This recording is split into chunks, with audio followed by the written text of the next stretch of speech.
brujo. Ferrocarriles. Cuando nos aburríamos de nuestros juegos habituales, una de las distracciones que teníamos a mano eran los trenes. A 2 cuadras del barrio sigue pasando de hecho, el ferrocarril Sarmiento. Y eso nos llenaba de orgullo. Primero, porque éramos proclives a sentirnos orgullosos de lo que teníamos.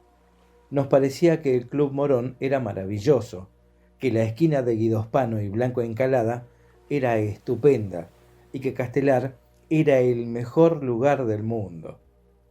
No nos entraba en la cabeza que la gente quisiera vivir en otro barrio, en otro país, hablar otro idioma. Lo que teníamos, lo que hacíamos, nos parecía lo natural, lo deseable para cualquier adulto y cualquier chico. No concebíamos que pudiesen existir otras costumbres, otros gustos, otras realidades. Cualquier argumento nos servía.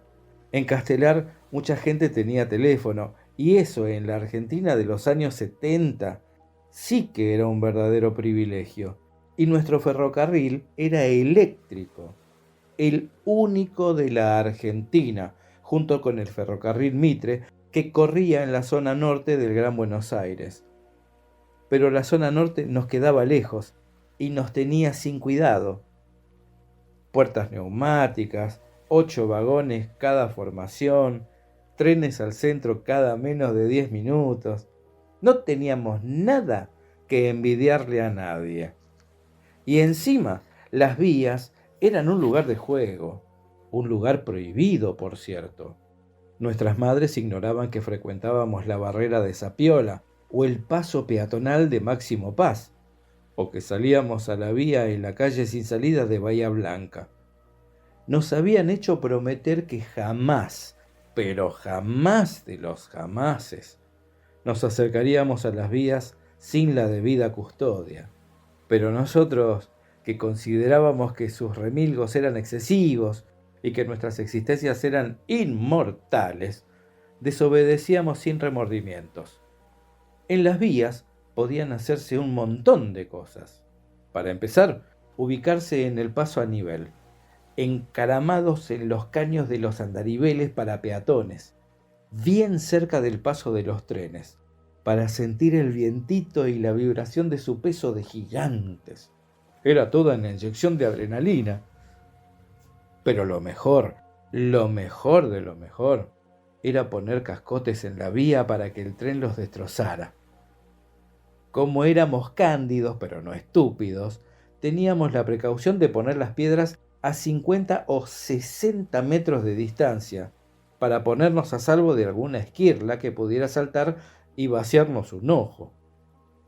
Escondidos, a medias entre los yuyos del terraplén, veíamos a los trenes aproximarse a nuestra emboscada. En el momento de aplastar nuestras piedras, los trenes hacían un estruendo o bombardeo que nos parecía sublime. Hoy en día, algunos de los que viajan en esos trenes dejan caer latas de gaseosas vacías a las vías, y cuando alguna de esas latas queda enganchada en el tercer riel, el que conduce la electricidad, una especie de banquito de madera larguísimo que esconde una viga de hierro electrificada que corre paralelo a las vías, genera un cortocircuito y puede desatar un incendio. Nosotros jamás hicimos eso, porque una cosa es ser ingenuo, pero otra muy distinta es ser un idiota. Creo que fue Esteban el que vino con el dato de que podíamos poner monedas en lugar de cascotes. Como Esteban era un adelantado a su tiempo, no en vano era el más grande del grupo y había vivido varios años en Morón antes de recalar en el barrio, y eso le daba una amplitud de horizontes de la que los criados ahí carecíamos. Bueno, tuvo que explicarnos varias veces. Si uno ponía una moneda en la vía, el peso del tren la achataba hasta dejarla del grosor de un papel y la estiraba como si fuera un chicle. Una moneda aplastada por el tren podía alcanzar el doble de su tamaño original y sus relieves se alisaban sin borrarse. De ese modo el escudo de la patria o el perfil de San Martín o de Belgrano quedaban como un dibujo a lápiz sobre una pulida superficie de metal, un poco deformes, eso sí, porque el impacto de las ruedas del tren les cambiaba un poco las facciones a los próceres o desacomodaba el gorro frigio del escudo nacional, pero el efecto fantasmagórico no hacía más que agregarle valor estético al asunto. Nicolás, que era el más respetuoso de los deseos maternos y se sentía culpable en esas expediciones al mundo ferroviario, sugirió que ¿por qué no generábamos esas monedas achatadas a martillazos? Le dijimos que estaba loco, porque las monedas eran demasiado resistentes como para eso. Nicolás no nos hizo caso y decidió intentarlo. La siesta siguiente puso unas cuantas monedas en el piso del patio y entró a darle sin asco con el martillo y con la masa que encontró en la caja de herramientas de su papá. El resultado fue funesto.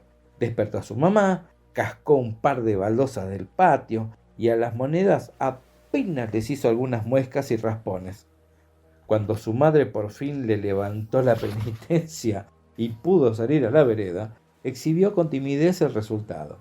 Era descorazonador, por cierto. Las monedas tenían el mismo tamaño que antes, y el único cambio era que ahora Belgrano, Sarmiento o San Martín parecían enfermos de sarampión o varicela. Hasta el propio Nicolás tuvo que aceptar que el único modo de hacerlo bien era en la vía, y allí nos fuimos. Pusimos 3 o 4 monedas de distintos tamaños y valores en fila, y nos agazapamos a esperar. Yo había supuesto que si uno ponía en la vía algo tan chato como una moneda, todas las ruedas del tren le pasarían por encima. Pero me equivoqué. Apenas la primera rueda del tren aplastó la hilera, las monedas cayeron a un costado.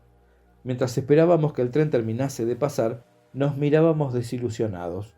Seguro que no era suficiente, y sin embargo, cuando nos acercamos a recogerlas, vimos que el resultado era inmejorable. Con un solo impacto, el tren las había dejado del grosor de un papel, y los relieves eran como dibujos, y las efigies de los próceres eran retratos lisos con cierto vaivén psicodélico. Ese día, todos fastidiamos a nuestras madres hasta el cansancio para que nos diesen monedas de todos los tamaños y colores, sin explicar demasiado el porqué de nuestras urgencias. En un par de horas y con unos cuantos trenes, completamos colecciones de monedas deformadas que nos parecían el colmo de la originalidad y la belleza. Lástima que al atardecer nos llevamos un susto mayúsculo. Mientras preparábamos una nueva tanda de monedas, llevados por el entusiasmo, ahora achatábamos las achatadas, con la idea de comprobar el límite de expansión del metal del que estaban hechas, frenó un Ford Falcon gris o verde, del que se bajaron 4 tipos con aspecto de mala gente, y se vinieron al humo hacia donde estábamos. A veces uno sabe las cosas, y a veces uno no las sabe, pero es como si las supiera. Nosotros teníamos 10 o 12 años, y nadie nos había dicho que energúmenos como esos andaban por las calles del país secuestrando gente y llevándosela a cárceles clandestinas. No sabíamos que detrás de esos bigotes, de esos lentes oscuros, de esos ademanes prepotentes, había asesinos auspiciados por la dictadura. Por suerte para nosotros, estábamos del otro lado, con las vías entre ellos y nosotros, y apenas pegaron un par de gritos y les vimos la cara, o lo que de sus caras nos quedaba oculto por sus anteojos y sus bigotes, y entendimos que eran ese tipo de personas, de las que no puede esperarse nada bueno. Corrimos todo lo rápido que nos dieron las patas hacia el lado opuesto. Dejamos atrás el terraplén y los metimos en la casa de Nicolás, que era el que vivía más cerca. Seguro no pensaban hacernos daño, o mejor dicho, el único daño que pensaban hacernos era darnos un susto mayúsculo. Disfrutar nuestro miedo, reírse de nuestra desesperación. Hay gente así de hija de puta. Y esos 4 seguro que eran muy malas personas. Esperamos un rato, temiendo que esos forajidos nos hubiesen visto y vinieran por nosotros. No sucedió. Fuimos saliendo de a poco, como ciervos que olfatean el viento para ver si hay leones en las cercanías. Cuando estuvimos seguros, nos atrevimos a volver hacia las vías. En el fondo sabíamos, pero nos dio rabia confirmarlo. Nuestras monedas achatadas habían desaparecido. Esos delincuentes, porque las monedas les gustaron o simplemente para molestarnos, se las habían robado. El de las monedas no fue, sin embargo, nuestro último plan de aplastamiento. Una tarde cualquiera me vino a buscar Esteban, que era por lejos el tipo con más imaginación y recursos de toda nuestra barra. ¿Te acordás de lo de las monedas en la vía?, me preguntó. Le dije que sí. Tengo algo mejor para aplastar, agregó disfrutando el suspenso. Le pregunté qué tenía. Una rata, concluyó. No hacía falta nada más para convencerme. La sola idea de aplastar a uno de esos malditos roedores, a los que les tenía pánico, debo confesar, me pareció sublime. Seguí a Esteban hasta el terraplén de la vía. Ahí tenía a la rata. Por supuesto que la rata estaba muerta. Difícilmente una rata viva se hubiese prestado a nuestros experimentos silvestres. Y era de un tamaño más que respetable. Parecía un gato mediano. Lo único que no me resultaba tan atractivo era que la rata estaba como desecada, quiero decir, estaba chata, como en esos dibujos animados en los que a uno de los personajes les cae algo muy pesado encima y conserva su apariencia pero solo en 2 dimensiones. Claro que a Esteban no le dije nada, porque encima que se había tomado el trabajo de conseguir la rata, no me parecía justo empezar con objeciones. En realidad, el propio Esteban se anticipó y levantó con 2 palitos el cadáver. Dijo, como pensando en voz alta, hubiera estado mejor que no estuviese seca para verla explotar. Todo un esteta, Esteban. Por algo era uno de mis 2 mejores amigos. Le dije que no se preocupara. Lo que fue todo un problema fue acomodar la rata sobre la vía, porque sucedía lo mismo que con las monedas. La primera rueda del tren la pisaba, pero la vibración hacía que se cayera de la vía. El lector podrá pensar, ¿para qué querían estos pibes que todas las ruedas del tren la pasaran por encima de la rata? ¿No alcanza con que la primera rueda la aplaste? Y si el lector se formula esa pregunta es porque nunca ha hecho la prueba de aplastar con un tren una rata. No más que le pasara un tren por encima, advertimos que la rata seca iba a ser un hueso duro de roer, o mejor dicho, de aplastar. En realidad estaba tan aplastada que era una especie de cartón con forma de rata. La pisó un tren, un segundo tren, un tercero, un cuarto. A ese ritmo íbamos a necesitar 50 trenes para cortar la rata al medio, que era nuestro objetivo prioritario. Menos mal que yo acordé de que abuelita Nelly, que pasaba temporadas con nosotros, estaba tejiendo un pullover para mi hermana. Pasé por mi casa, tomé prestado un ovillo de lana y con un poco de paciencia pudimos atar la rata al riel del ferrocarril como para que todas las ruedas de un tren le pasaran por encima. A mí se me daban bien las matemáticas.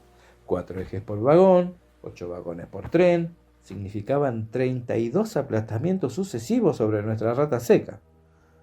No es por darme crédito, pero la verdad es que me mandé una linda artesanía atando el cuerpo plano de la rata a la vía del tren. Lástima que en esa época no existían los teléfonos celulares ni las cámaras digitales, como para sacarle una foto que diera testimonio de mi obra. De todos modos, no hubiese habido tiempo. Terminamos los últimos nudos cuando la vía empezaba a vibrar por la inminente llegada del tren. Esta vez sí, 32 ruedas mediante, nos dimos el gusto de cortar la rata a la mitad. Apenas el tren se alejó, ovillé como pude la lana que me había sobrado, para devolverla a casa antes de que mi abuelita la echase en falta. Y Esteban se las ingenió para levantar con 2 palitos las mitades de la rata. No terminé de preguntarle por qué lo hacía cuando entendí. Esteban no pensaba dejar a nuestra amiga ahí, en medio de la vía, sino volver al barrio con sus pedazos, porque apenas volviésemos al barrio íbamos a mandarnos la parte, frente a todos los demás, de que habíamos cortado una rata en 2 mitades usando al tren como guillotina involuntaria. Y nuestros amigos, naturalmente, iban a desconfiar. Perfecto, ahí estaría mi amigo Esteban para tirarles en los pies mismos los dos pedazos de rata, para dejarlos tiesos de admiración y de envidia. Después de todo, son lindas las hazañas, pero más lindo es apabullar con ellas a tus amigos incrédulos. Lengua de brujo, lengua de brujo, lengua de brujo.